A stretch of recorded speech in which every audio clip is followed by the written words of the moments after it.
Graeme Pollock was playing first-class cricket at 16. He made his maiden century for Eastern Province at 16 years and 335 days of age. At that time, the youngest man to make a Currie Cup century. I played our school first side when I was 13, and they played in the men's first league, which was unusual. So I was playing in men's cricket from 13 years old. I was a fanatic for Australian cricket, and I've always backed them from day one, and the guy that really to me was someone that I followed was Neil Harvey, left-hand batsman for Australia, who got so many runs against South Africa. And I think to me it was like a challenge that's what I'd like to do for South Africa, and he was my role model without a doubt.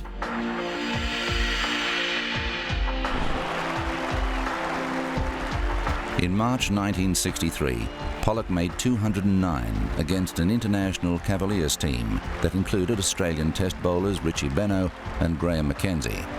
Before they came to Australia in 63-4, my last year, I took a Commonwealth side to South Africa, and Graeme Pollock played then. He made double 100 against us in Port Elizabeth. I said to Ron Roberts, our manager, I think we're going to have a bit of a problem with this guy out in Australia. The innings made Pollock at 19 and 19 days the youngest South African to make a first-class double century. Later that year, Pollock was selected for the South African team to tour Australia. After failures in the first two tests, he made a century in the third. I was under pressure then. I'd have got 25, and then I think I got 2 and 16 in Melbourne, second test.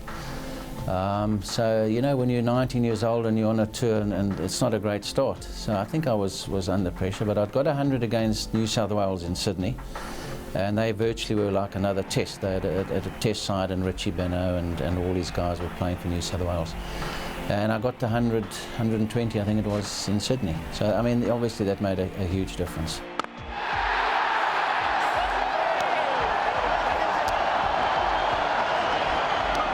In the fourth test in Adelaide, Pollock made 175, adding 341 with Eddie Barlow. Eddie got 200, I got 175, and you know, we put on the 341. But I think maybe the point you don't realise, and I think Eddie, in fact, at a function a few months ago at Kimberley, said, you know how long we batted for to get 341? And I had no idea, and he said, yeah, we batted for 280 minutes. There's no doubt that through that 63-4 series in Australia that Pollock demonstrated that he was a great offside player. People compared him to Hammond as a great offside player, but there was a suspicion that he might have been weak around leg stump. I always felt he had a weakness around leg stump, but at the same time, his offside play, I think he was as good a player on the offside as any I've ever seen. You know, there was no shot he couldn't play, but it was just his awesome power.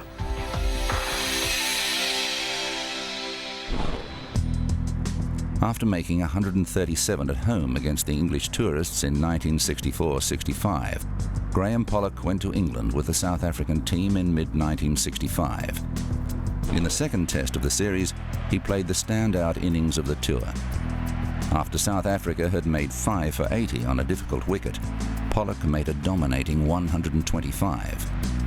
In 65, he played one of the great knocks I've seen on a pitch at Trent Bridge, uncovered, and just like plasticine it was, the rain had got into it, the ball was hitting and stopping, and no one could play a shot. They come shaking their heads and can't play a shot on that rubbish.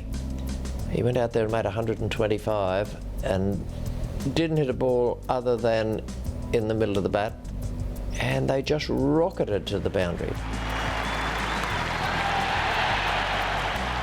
I think we were 12 for 2 and then about 40 for 4, and then I think Peter van der Merwe, I think we put on a few runs. You know, it's a funny thing. It's hard to say how you go about it. I never really went in with any preconceived ideas.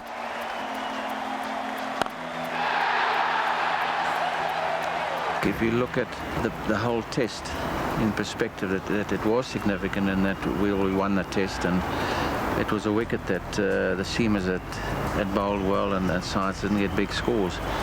So I think in that context, it was probably the best innings I've played. And I don't suppose you would see another innings from any batsman ever that without a single blemish. There was not a single blemish that I can remember in that innings. It was just perfect.